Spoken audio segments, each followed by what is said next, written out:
Eddie, you were involved this year in the Mahler in Manchester 2012 festival, and you were asked to write a response to Mahler's 6th. Can you tell me about this?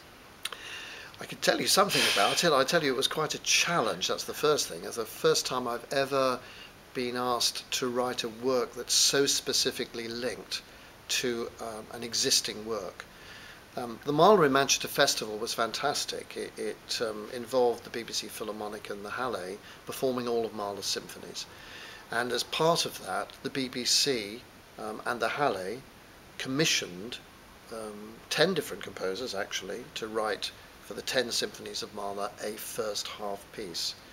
And then in the second half you had this massive Mahler symphony. So I was asked to write the companion piece for Mahler 6th, which is of course a huge work, and it's a very pessimistic work actually.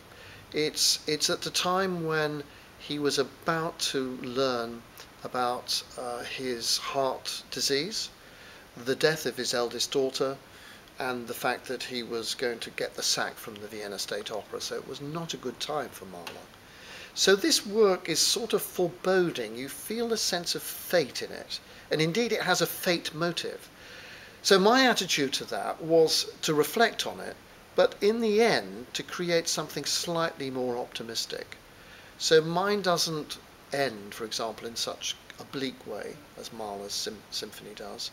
And indeed, I did take some of the thematic ideas, including what's called Alma's theme, which is Mahler's wife, love theme, if you like, that he wrote in the first movement.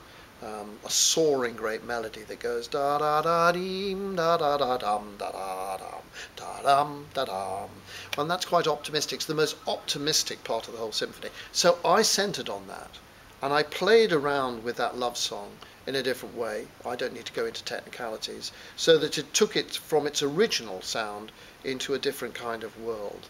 And what I tried to do was express my own views on that symphony, which I love, by the way, but which is a very difficult symphony to have thoughts about. But in the end, after a year of slog, I finished it, and it had a very good outing and a nice birth, so I was quite happy.